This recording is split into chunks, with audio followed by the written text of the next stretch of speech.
The space station Helix 9 floated in the darkness like a metal island in an ocean of stars. Commander Vrix stood in the control room, his scales reflecting the blue light from the screens around him. He was a Scalith, a proud species that had served the Galactic Coalition for 300 years. His kind believed they were superior to most other species, especially humans. Vrix looked at the reports on his screen with growing frustration.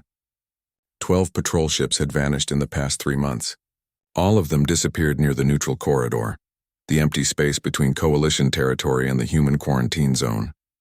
There were no distress signals, no debris, no survivors, just silence. Equipment failure, his superior had said. Nothing to worry about, but Vrix worried. Something was wrong. He could feel it in his bones. 20 years ago, humans had made their first contact with the Coalition. The meeting had not gone well. Humans were aggressive, violent. They fought wars among themselves over resources, land, and ideas. The Coalition Council decided that humanity was too dangerous to join their peaceful alliance. They put Earth in quarantine, surrounding human space with restrictions and patrols. Humans could not expand beyond their small corner of the galaxy. They could not have advanced weapons. They were prisoners in their own solar system. Vrix believed this was the right decision. Humans were barbarians. They needed to be controlled. Far away from Helix 9 in the deep darkness of an asteroid field, a ship drifted silently through space. The ship was called the Widow's Bite. It was small, painted black, and covered with modifications that made it nearly invisible to sensors. Inside the ship, a man sat in the pilot's chair, watching his screens with cold, focused eyes. His name was Day-Wan. He was in his late 30s with short, dark hair and a face marked by old scars. He wore a simple flight suit, dark gray and practical. His hands moved across the controls with the confidence of someone who had done this 1,000 times before. "Captain," a voice said from the speakers around him, "I'm detecting movement. 3 ships heading our way." The voice belonged to Jiwoo, the ship's artificial intelligence. She had been with Day-Wan for 15 years. She was more than just a computer program. She was his only companion in the lonely darkness of space. "What kind of ships?" Day-Wan asked. His voice was quiet, controlled.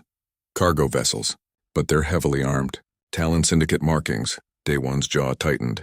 The Talon Syndicate, slavers and mercenaries who operated with Coalition licenses. They captured humans from isolated colonies and sold them to alien buyers who wanted cheap labor. The Coalition knew about it. They did nothing to stop it. "How many captives?" he asked. "Scanning now," Jiwoo said. A moment passed. 200 life signs. All human. They're in the middle ship. 200 people. Men, women, maybe children. All stolen from their homes. All being taken to a life of slavery. Day-One's hands moved to the weapon controls. "Prepare attack pattern Delta." "Captain," Jiwoo said carefully. "They have 3 escort ships. We're outnumbered. We've been outnumbered before. This is different. These are Coalition-licensed vessels. If you attack them, there will be consequences." Day-Wan looked at the screen showing the convoy. He could see the escort ships, their weapons ready. He could see the cargo vessel in the middle, carrying its human prisoners. He thought about turning away. He thought about the risk, then he thought about his family. He thought about the day the raiders came to his colony. He thought about how the Coalition had done nothing to help. He thought about how his wife and daughter had died while he survived. "Engage stealth systems," he said. The Widow's Bite disappeared from every sensor in the area. The technology was human-made, stolen from Coalition designs and improved. Day-Wan had spent years perfecting it. Now his ship was a ghost, invisible in the darkness. He moved closer to the convoy, silent and unseen. The escort ships continued their patrol patterns, unaware of the danger approaching them. Day-Wan waited until he was in the perfect position. Then he fired. The first escort ship exploded before it could react. Day-One's weapons were precise, targeting the engines and power systems. The second ship turned to face the threat, but it couldn't see him. Another volley of fire struck it, disabling its weapons and shields. The third ship tried to run, sending out a distress signal. Day-One's electromagnetic pulse shut down its communications before the message could be completed. 15 minutes. That was all it took. 3 Coalition-licensed warships destroyed or disabled. The cargo vessel was alone now, defenseless. Day-Wan brought his ship alongside the cargo vessel and attached to its airlock. He put on his combat suit, checked his weapons, and prepared to board. Jiwoo's voice spoke in his helmet. 20 guards inside, all armed. Be careful. I'm always careful, Daewon said. He opened the airlock and entered the cargo ship. The interior was dark and cold. He moved through the corridors like a shadow, his weapon ready. The first guard never saw him coming. Neither did the second or the third. Daewon was fast, efficient, and absolutely silent. He had been trained as a special forces soldier before the quarantine. Those skills had kept him alive for 20 years. He found the captives in the cargo hold locked in cells. They looked at him with fear and hope. He opened the cells and gave them coordinates to a safe location, a hidden colony where humans could live free from coalition control. Take the escape pods, he told them. Get as far from here as possible. As the captives escaped, Daewon searched the ship. He found one guard still alive, a 4-armed insectoid creature named Crix. The alien was wounded, bleeding green blood onto the floor. Crix looked up at Daewon with terrified eyes. Please, Crix whispered. Don't kill me. Daewon stared at him for a long moment. Then he turned and walked away, leaving the alien alive but wounded. He returned to his ship and disconnected from the cargo vessel. All captives have escaped, Jiwoo reported. We should leave before reinforcements arrive. Daewon nodded and piloted his ship back into the asteroid field, disappearing once more into the darkness. Behind him, Crix dragged himself to the communications console. His hands shook as he activated the emergency transmitter. He managed to send a partial message to Helix 9 before his strength failed. It wasn't pirates, he gasped into the transmitter. It was one ship, one human. They call him the Reaper. Then Crix died, his message floating through space toward the Coalition station. Commander Vrix received the transmission 6 hours later. He played it 3 times, listening carefully to every word. His scales paled as he realized what it meant. The disappearances weren't accidents. They weren't equipment failures. Someone was hunting Coalition ships. Someone was waging a secret war. One human, one ship. Vrix sat in his chair for a long time, thinking. Then he activated his communication system and sent a priority message to Coalition headquarters. This is Commander Vrix of Helix 9. I need to speak with the Council immediately. We have a situation. A human called the Reaper is attacking our ships. We need to find him. We need to stop him, before it's too late. But in his heart, Vrix already knew the truth. It was already too late. The Reaper had been operating for years, moving through Coalition space like a ghost. How many ships had he destroyed? How many operations had he disrupted? How long before other humans decided to follow his example? For the first time in his long career, Commander Vrix felt something he had never felt before when thinking about humans. Fear. The name spread through Coalition space like a disease. In taverns on distant stations, criminals whispered about the human who hunted slavers. In military briefing rooms, officers studied the pattern of destroyed ships. In dark corners of the black market, bounty hunters argued about who would be brave enough or foolish enough to try to collect the price on his head. The Reaper. Commander Vrix stood in the intelligence center of Helix 9, surrounded by screens showing data from across the sector.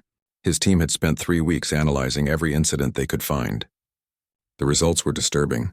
42 confirmed attacks over 2 years. 73 ships destroyed or disabled. 12 criminal organizations disrupted. Over 2,000 humans rescued from slavery. All done by one ship, one pilot. A new officer entered the room. His name was Tae Yang, and he was different from the others. He was half human, born during the early contact period when some humans had tried to bridge the gap between Earth and the Coalition. His mother had been human. His father had been a Coalition diplomat. Tae Yang grew up understanding both worlds, belonging fully to neither. Captain Tae Yang, Vrix said, turning to face him. You reviewed the files? I did, Tae Yang replied. He looked at the screens with tired eyes. Commander, with respect, you're not hunting a criminal. You're hunting a soldier who never stopped fighting. What do you mean? Tae Yang pulled up a file on one of the screens. Look at his targets. Every single one was involved in human trafficking, weapons sales to anti-human groups, or corruption that hurt human colonies. He's not a pirate stealing for profit. He's executing a mission. Vrix stared at the data. He didn't want to admit it, but Tae Yang was right. There was a pattern, a code. The Reaper only struck those who hurt humans. He was selective, precise, and absolutely ruthless. We need to stop him before this gets worse, Vrix said. The Council has approved an operation. We're going to set a trap. The trap was simple. Coalition intelligence would leak information about a large slave auction on Zenith Point, a trading station in neutral space. If the Reaper was truly dedicated to stopping human trafficking, he would come. When he did, an entire battle group would be waiting. 3 days later, Vrix's fleet assembled near Zenith Point. 30 warships, hidden behind asteroid cover and sensor jammers. They waited in silence, watching for any sign of the Reaper's ship. Far away, in a hidden base carved into a dead moon, a young woman named Hana sat in front of multiple computer screens. She was an engineer, skilled with technology and information systems. 2 years ago, Daewon had rescued her from a slaver transport. Since then, she had worked with him, providing intelligence and technical support. Hana's fingers flew across her keyboard as she analyzed the leaked information about the Zenith Point auction. Something felt wrong. The details were too perfect. The timing was too convenient. She opened a communication channel to the Widow's Bite. "Captain, I think it's a trap." Daewon's face appeared on her screen. "Explain." "The information came through too many channels too quickly. It's meant to be found. The Coalition wants you to attack Zenith Point so they can ambush you." Daewon was quiet for a moment. "But is there really an auction?" Hana checked her sources again. "Yes, there are real captives on Zenith Point. But they're not where the Coalition thinks you'll look. They're in a different section of the station." A thin smile crossed Daewon's face. "Then we'll give them what they want." "They think I'll come alone. They think I'll attack head-on. Let's prove them right. What are you planning?" Hana asked. "I'll give them their battle. While they're focused on me, you'll lead a team to rescue the real captives. We turn their trap into our opportunity." Hana felt fear twist in her stomach. "Captain, you'll be facing an entire fleet." "I know. You could die. I could. But 200 people will live. That's a good trade." The Widow's Bite approached Zenith Point exactly as expected. Coalition sensors detected the ship immediately. Alarms rang through Vrix's flagship. "Target acquired," the tactical officer reported. "It's him. The Reaper. All ships move to intercept," Vrix ordered. "I want him alive if possible. Dead if necessary." The Coalition fleet emerged from hiding surrounding the Widow's Bite. 30 warships against one small vessel. It should have been over in minutes. But Daewon had been fighting impossible odds his entire life. His ship twisted and dove through space with inhuman precision. Coalition missiles locked onto his position, only to hit empty space as he vanished from sensors. He reappeared behind a destroyer and launched a spread of modified torpedoes that turned into kamikaze drones, each one targeting a different ship's weak points. 3 Coalition ships disabled in the first minute. "How is he doing this?" one of Vrix's officers shouted. Tai Young watched from his position at a secondary console. He had studied human military history. He knew about their wars, their tactics, their refusal to surrender even when facing certain defeat. The Coalition had spent centuries fighting in traditional ways, following rules and protocols. Humans had no such limitations. They fought to win, using whatever methods worked. Daewon deployed gravity mines that pulled ships off course. He hacked communication frequencies and broadcast sounds designed to cause panic in certain species. He used psychological warfare, making the Coalition fleet afraid of their own shadows. While the battle raged, Hana and her team infiltrated Zenith Point from the opposite side. They moved through maintenance tunnels, avoiding security systems. They found the captives exactly where Hana's intelligence said they would be. 200 humans locked in a hidden cargo bay, waiting to be sold. "Everyone stay calm," Hana told them. "We're getting you out." She led them to waiting transport ships, small vessels designed to slip away unnoticed while everyone watched the battle. As the last captive boarded, Hana contacted Daewon. "We have them all. Get out of there." On his ship, Daewon checked his systems. Shields at 30%. Hull damaged in a dozen places. Ammunition running low. But the mission was complete. Time to leave. Vrix's flagship moved to block his escape route. The massive ship's weapons locked onto the Widow's Bite. For a moment, it seemed like the Reaper was finally caught. Then Daewon did something no Coalition captain would ever consider. He accessed the flagship's reactor control systems. Human computer engineers had found vulnerabilities in Coalition security years ago. Weaknesses the Coalition had never bothered to fix because they couldn't imagine anyone being skilled. enough or crazy enough to exploit them. Day one was both skilled, enough and crazy enough. Warning. Lights flashed across Vrix's command center. His reactor was overloading, building toward a catastrophic failure that would destroy the entire ship. Engineering report, Vrix shouted. Someone has control of our reactor. We can't override it. A communication channel opened. Day one's voice filled the bridge, calm and cold. Commander Vrix, stand down or your ship becomes a tomb for everyone aboard. Vrix looked at his crew. Young officers, experienced soldiers, all staring at him with fear in their eyes. He could order them to fight. They would obey. But they would all die. All ships, he said quietly. Stand down. The coalition fleet stopped firing. The Widow's Bite turned and accelerated away from Zenith Point, disappearing into the darkness. As it left, every ship in the area received a broadcast. Day one's voice rang clear. You tolerate slavery. You profit from suffering. You think you're superior. But remember this. I am one man. Imagine what all of humanity could do if you push us. Think about that before you come hunting again. The message spread across coalition networks. Within hours, every major government had received it. Within days, it was being discussed in the highest levels of power. The Coalition Council convened an emergency session. The debate was fierce. Some argued for negotiation. Others demanded immediate action. In the end, the Hawks won. The vote was recorded in official documents. The decision was made. The coalition would escalate. They would hunt down the Reaper at any cost. And if necessary, they would prepare for conflict with Earth itself. The war that Day One had been fighting alone was about to become everyone's war. The coalition deployed the Crimson Hunters 3 days after the Zenith Point incident. They were the best mercenary legion in known space, soldiers bred and trained for war. Their leader, Vex the Undying, had killed more enemies than most species had population. He had never failed a contract, never retreated from a battle, never shown mercy to his targets. Vex stood on the bridge of his command ship, studying the information about his new target. The Reaper, a single human causing chaos across Coalition space.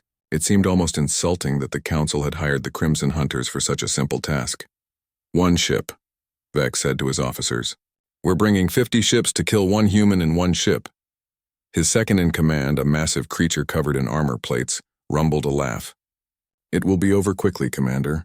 Perhaps too quickly for glory. But as Vex read deeper into the reports, his confidence began to crack. 42 successful operations. 0 failures. Multiple encounters with superior forces, all resulting in coalition defeats. This human had done more damage alone than entire rebel fleets. On Earth, in a secure bunker beneath what used to be Geneva, Admiral Kyung-soo sat at a conference table with the leaders of humanity's fractured governments. The message from Coalition space had been clear. They were hunting the Reaper, and when they found him, they might not stop there. We need to address the situation, one delegate said. She was from the Asian Federation. This Day One, this Reaper, he's going to bring war to our doorstep. He already has, another delegate argued, representing the African Union. The coalition was always hostile. This man simply forced them to show it. Admiral Kyung-soo listened to the debate with tired eyes. He was old enough to remember first contact, to remember the hope they all felt when they discovered they weren't alone in the universe. He also remembered the crushing disappointment when the coalition rejected humanity. A woman entered the room without being announced. She was Director Bo-Ra, head of Earth's intelligence service. Everyone fell silent as she took her seat. I have been coordinating with the Reaper for 3 years, she said calmly. The room erupted in angry voices. Bo-Ra waited for them to quiet down before continuing. Captain Day One has rescued over 2,000 human captives. He has disrupted criminal organizations that were operating with coalition approval. He has shown the galaxy that humanity will not accept being treated as inferior. Every action he has taken has served our interests, even if his methods are questionable. You should have told us, the Federation delegate said. Would you have approved? Bo-Ra asked. Would you have authorized covert operations against coalition targets? Or would you have ordered me to stop him to avoid conflict? No one answered. Admiral Kyung-soo spoke. The question now is not what we should have done. It's what we do next. The coalition is coming. They're sending their best hunters after him. What happens when they don't stop with just him? Then we fight, Bo-Ra said. We've been preparing for this possibility since the quarantine began. Let Day One continue his mission. While the Coalition focuses on him, we prepare for war. The Crimson Hunters tracked Day One to the Nebula Veil, a region of space filled with dense gas clouds and unstable gravitational fields. Sensors were useless there. Navigation was treacherous. It was the perfect place for someone who didn't want to be found. Vex divided his forces into hunting packs, each group of 5 ships covering a different section of the nebula. They moved carefully, weapons ready, expecting an ambush at any moment. They were right to be cautious. The first hunting pack reported contact with the target. Then their signals went dead. The second pack moved to investigate and found debris, the remains of 5 ships torn apart by explosions. The third pack encountered automated drones that emerged from the gas clouds, firing before anyone could react. Over 3 days, Vex watched his forces diminish. Day One refused direct combat. Instead, he used the nebula itself as a weapon. He had spent months mapping the area, placing traps and weapons in strategic positions. He knew every safe path, every dangerous gravity well, every hiding spot. The Crimson Hunters were bred for open warfare, for glorious battles where strength and courage determined victory. They had no training for this kind of fighting, no experience with an enemy who struck from shadows and vanished before they could respond. Vex's frustration grew with each loss. This was not how battles were supposed to go. There was no honor in this, no glory, just fear and death in the darkness. On the 5th day, Vex made a decision. He broadcast a message on all frequencies. Reaper, I am Vex the Undying, commander of the Crimson Hunters. I challenge you to single combat. Ship to ship. No tricks, no hiding. Just 2 warriors testing their skill. Are you brave enough to face me? Or will you continue to hide like a coward? Jiwoo's voice came through the speakers of the Widow's Bite. Captain, it's obviously a trap. He wants to draw you out. I know, Day One said, then why are you considering it? Because I need to make a statement. The Coalition needs to understand what they're dealing with. They need to see that their best can't stop us. They need to be afraid. Day One sent his response. I accept your challenge, Vex. Send your coordinates. I'll be there in 1 hour.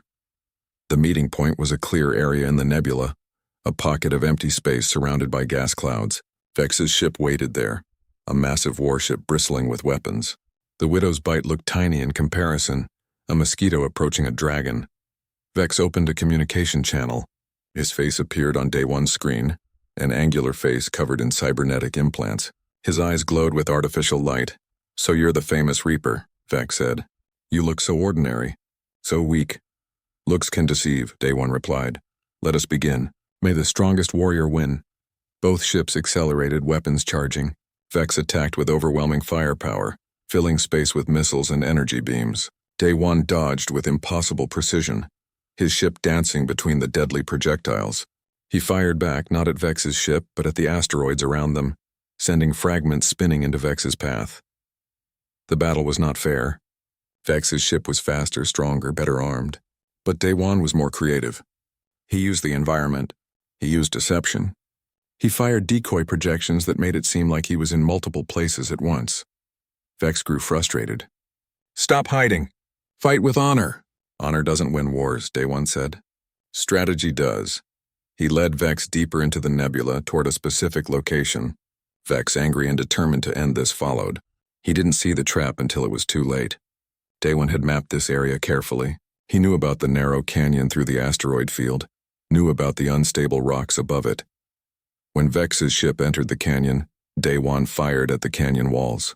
The explosives he had planted weeks ago detonated. Millions of tons of rock collapsed, crushing Vex's ship like an insect. Vex's last words were broadcast across all channels. Impossible, I am the Undying. Nothing is undying, Day One said quietly. The remaining Crimson Hunters fled the nebula, their morale broken. They had come to hunt one human. Instead, they had been hunted. Their legendary leader was dead. Their reputation was destroyed. Day One broadcast one final message, ensuring it reached every corner of Coalition space. Your best couldn't stop one human. Send your armies. Send your fleets. We'll be ready. Earth will not bow. Humanity will not break. Remember that before you make your next move. On Helix 9, Commander Vrix received the message with cold dread. He had underestimated the Reaper. The coalition had underestimated humanity, and now they would pay the price for that mistake. At coalition headquarters, the council met in emergency session. The debate lasted for hours. When it ended, the decision was made. If one human could cause this much damage, then all of humanity was a threat that needed to be eliminated. The vote was unanimous. The coalition would end the quarantine, not to welcome humanity but to destroy them. 500 warships would be assembled. The largest invasion force in 2 centuries would be sent to Earth. The orders were transmitted. The fleets began to gather, and across human space, intelligence officers detected the mobilization with growing alarm. Director Bora contacted Admiral Kyung-soo immediately. "Admiral, they're coming. The coalition is preparing to invade Earth." Kyung-soo closed his eyes for a moment. Then he gave the order he had hoped never to give. "Initiate Protocol Omega. Total mobilization. Every ship, every soldier, every weapon we have. Humanity goes to war." Across Earth and its colonies, alarms began to sound. Factories switched to war production. Reserves were called up. Civilian ships were modified for combat. Humanity had 3 weeks before the invasion fleet arrived. 3 weeks to prepare for a war they couldn't win, but they would fight anyway. Because that's what humans did. They fought impossible odds. They refused to surrender. They found ways to survive when survival seemed impossible. And somewhere in the darkness, Daewon received the news. His one-man war had become everyone's war. He felt guilt, responsibility, and determination. He had started this. Now he would help finish it. The Reaper was going home. The Widow's Bite entered Earth's atmosphere 20 years after Daewon had last seen his homeworld. The planet looked different from orbit. There were more cities, more lights, more signs of a humanity that had grown despite the Coalition's restrictions. But it was still home. His ship landed at a military base outside Seoul. Armed soldiers surrounded the landing pad, weapons ready. Daewon opened the airlock and stepped out, raising his hands to show he was unarmed. A tall man in an admiral's uniform walked forward. This was Admiral Kyung-soo, commander of Earth's defense forces. His face was stern but not hostile. "Captain Daewon," Kyung-soo said, "you've caused quite a problem." "I know," Daewon replied. "I'm here to help fix it. Can you?" "The Coalition is sending 500 warships to destroy us. We have maybe 60 ships that could fight in a real battle. How do we fix that?" "We don't fight them head-on," Daewon said. "We make them pay for every kilometer they advance. We make the invasion so expensive that they'll beg for peace." The Admiral studied him for a long moment. "You've been fighting your own war for years. Can you work with others? Can you follow orders?" "I can work with anyone who wants to protect humanity," Daewon said. "Give me command of your special operations. Let me teach your soldiers what I've learned. We have 3 weeks. That's enough time." Kyung-soo made a decision. "You'll have your command. But understand this, if you fail, if your methods don't work, Earth dies. Humanity ends." "I've been living with that pressure every day for 20 years, Daewon said. "I can handle it." The next 3 weeks were brutal. Daewon trained teams around the clock, teaching them tactics the Coalition had never seen. How to fight larger forces, how to use weapons improvised from civilian equipment, how to turn your weakness into strength. Hana arrived from her hidden base, bringing technical expertise. She led teams of engineers in modifying ships, creating new weapons, building defenses. Every asteroid in the solar system became a potential weapon. Every satellite became a sensor. Every piece of space debris was cataloged and prepared for use. Director Bora coordinated intelligence operations, using her network of spies to track the Coalition fleet's movements. She provided real-time updates on their strength, their tactics, their weaknesses. The Coalition fleet arrived exactly on schedule. 500 warships emerged from hyperspace at the edge of the solar system. It was the largest military force assembled in living memory, enough firepower to crack a planet. Commander Vrix led the vanguard, still driven by the need to prove himself after his earlier failures. He broadcast a message to Earth. "People of Earth, the Galactic Coalition has determined that your species poses a threat to civilized space. You have 24 hours to surrender unconditionally. Submit to Coalition authority, or face total destruction." Admiral Kyung-soo's response was broadcast on all frequencies. "Commander Vrix, the people of Earth reject your ultimatum. We will not surrender. We will not submit. If you want our world, you'll have to take it, and we'll make you regret every step you take toward us." The Coalition fleet began its advance, moving slowly and cautiously through the outer solar system. They expected Earth's fleet to meet them in traditional battle formation. That's how wars were fought in Coalition space. Two fleets facing each other, exchanging fire until one side retreated or was destroyed. But Day One had taught humanity a different way to fight. The first Coalition ship to cross the orbit of Neptune hit a minefield.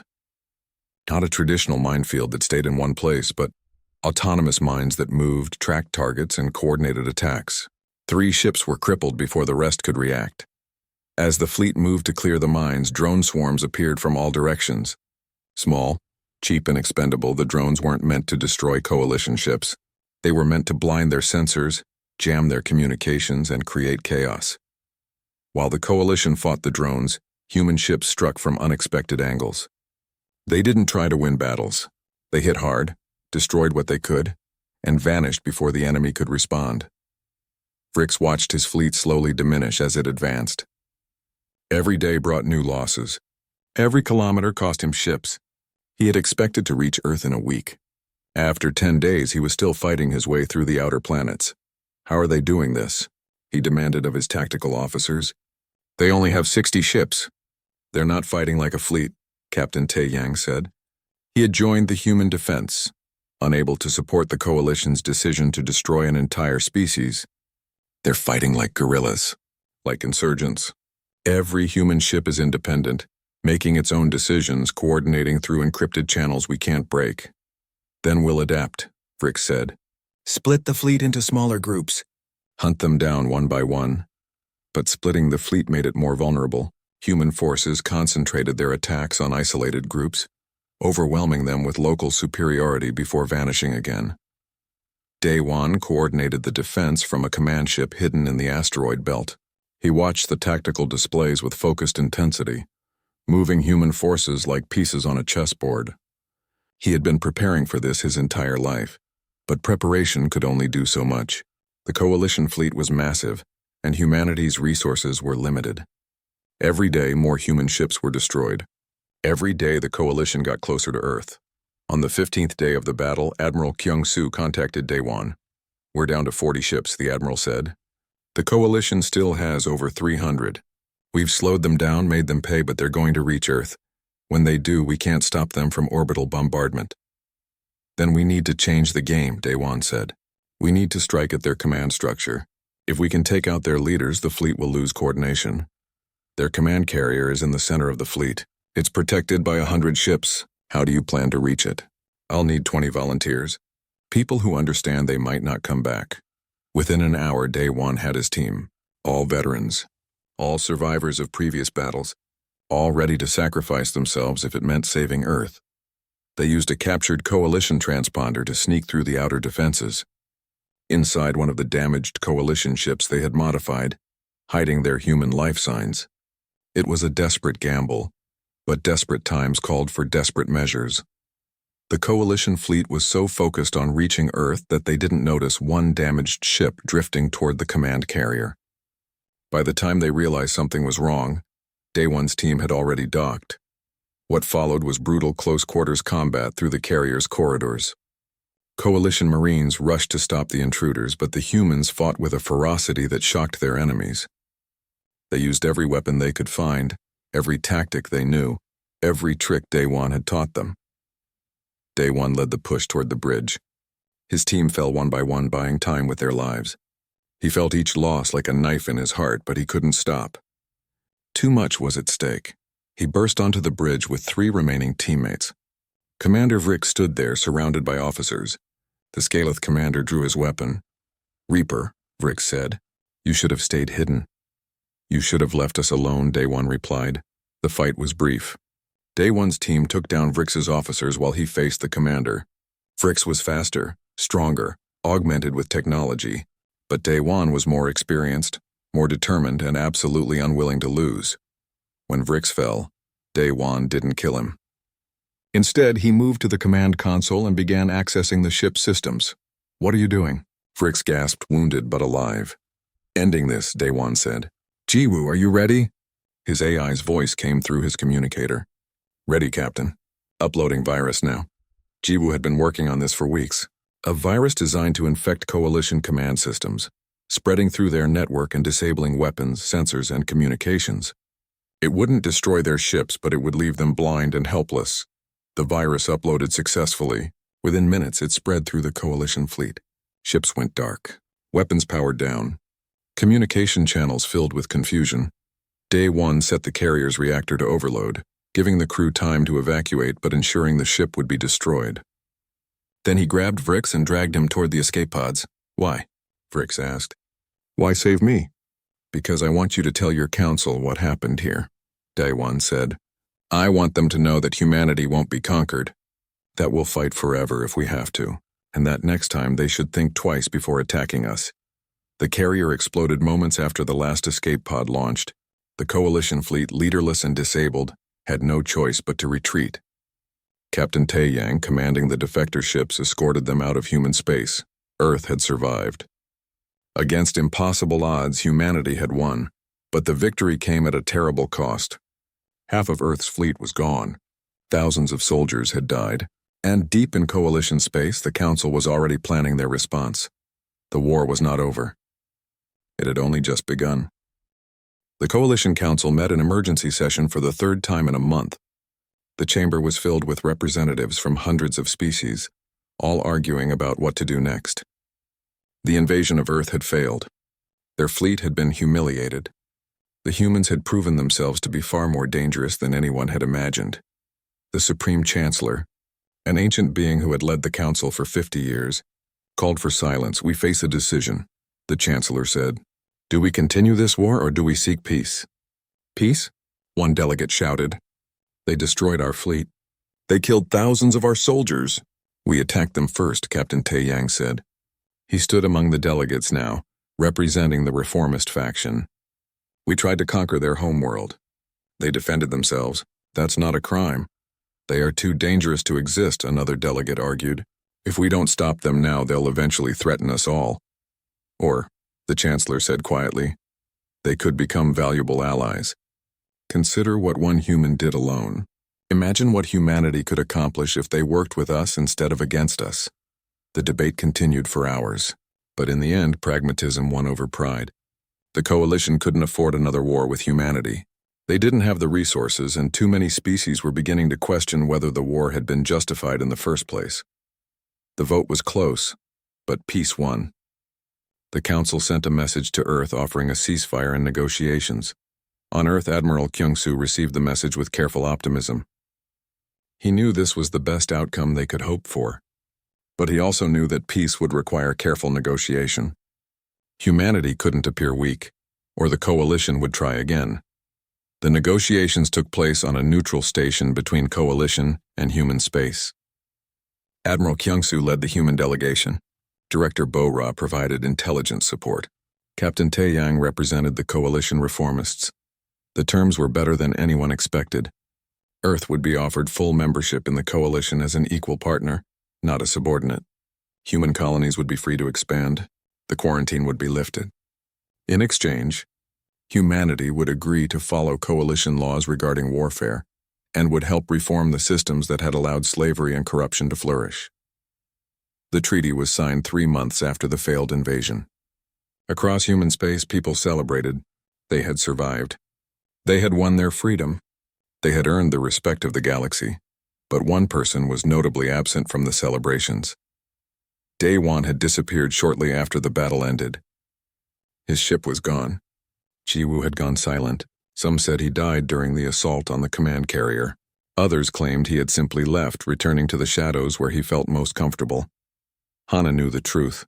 She had received a message from him, brief and to the point. "My work isn't done. There are still people who need help. Still injustices that need to be corrected.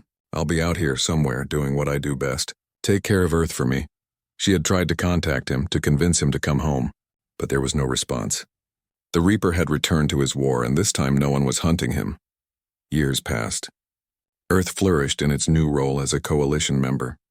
Human colonies spread across dozens of systems. Human technology and human determination became valuable assets to the galactic community. The reforms that Taeyang and others pushed through began to change coalition society, making it more just, more equal. But the Reaper's legend continued to grow. Stories spread about a mysterious ship that appeared when innocent people were in danger, a ghost that hunted those who preyed on the weak, a shadow that criminals feared more than any law. Some claimed he was dead, that these were just copycat operators inspired by his example. Others insisted it was still Day-Wan, still fighting his lonely war.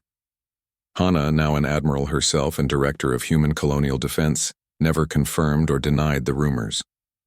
When reporters asked her about the Reaper, she would simply smile and say, "Heroes don't die. They just find new battles to fight." 5 years after the peace treaty, a group of slavers established a base on a frontier world far from coalition authority. They believed they were safe, hidden in a region where law enforcement rarely ventured.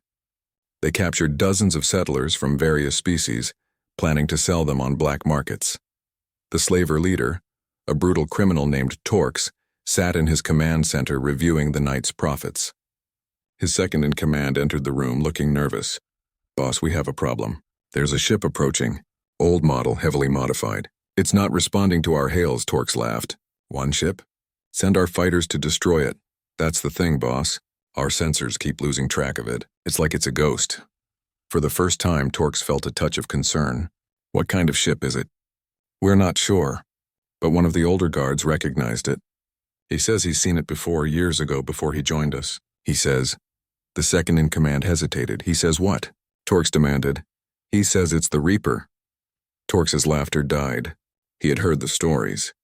Every criminal in the galaxy had heard the stories. But the Reaper was supposed to be dead or retired or just a myth created to scare people. "The Reaper isn't real," Torx said, trying to convince himself. "He's just a story." At that moment, the lights in the command center went out. Emergency power kicked in, casting everything in red light. Alarms began to blare. "Report!" Torx shouted. "The ship has docked with us. Someone's boarding. Our security teams are responding, but..." Gunfire echoed through the corridors. Screams. Then silence. The door to the command center exploded inward. A figure stepped through the smoke. Human. Average height. Combat suit that had seen better days. A face that looked older than it should, marked by scars and years of hard living. But his eyes were what Torx noticed most. Cold, focused, absolutely merciless. "Where are the captives?" the man asked. His voice was quiet, controlled. Torx reached for his weapon. He never got the chance to draw it. 15 minutes later, the captives were freed. They watched as the mysterious human led them to escape ships, giving them coordinates to safe colonies. He said nothing about who he was or why he helped them. He just disappeared back into his ship and vanished into the darkness. One of the rescued settlers, a young human woman, asked the others, "Who was that?" An older alien, one who had been in captivity for months, answered in a hushed voice, "That was the Reaper. When evil people think they're safe, when they think no one is watching, he appears, and he makes them pay for their crimes." "But I thought he was just a story," the young woman said. "He is a story," the alien replied. "A story that keeps evil people awake at night. A story that gives hope to the helpless. And sometimes, the most important stories are true." Far from the slaver base, in the quiet darkness of space, a small ship drifted through the void. Inside, Day-Wan sat in his pilot's chair, cleaning his weapons and preparing for the next mission. "Captain," Jiwoo's voice said. She had survived, her core systems backed up and restored after the battle. "We've received 3 more distress signals, all of them from people in danger." "Which one is most urgent?" Day-Wan asked. "The second one. A human colony is being threatened by pirates. They have 12 hours before the pirates attack." Day-Wan nodded and set a course. "Then we have 11 hours to get there and prepare. Let's move." The Widow's Bite turned and accelerated, disappearing into hyperspace. Behind it, in dozens of systems across the galaxy, criminals and slavers felt a chill of fear without knowing why. The Reaper was still out there. Still hunting. Still fighting for those who couldn't fight for themselves. And he would never stop. Because that's what humans did. When faced with injustice, they didn't look away. When confronted with impossible odds, they didn't surrender. When told they couldn't win, they fought anyway. The Coalition had learned this lesson the hard way. They had tried to conquer humanity and discovered that humanity could not be conquered. They had tried to cage the human spirit and found that it could never be contained. And in learning the Reaper's name, they had realized their terrible mistake. They had awakened a force they couldn't control. They had given humanity a symbol, a legend, a reminder that one person fighting for what's right can change the galaxy. Years would pass. Decades, perhaps. The galaxy would change. New challenges would arise. But somewhere in the darkness, the Reaper would be watching, waiting, ready to strike when justice demanded it, because some stories never end. Some legends never die, and some names once spoken echo through eternity. The Reaper,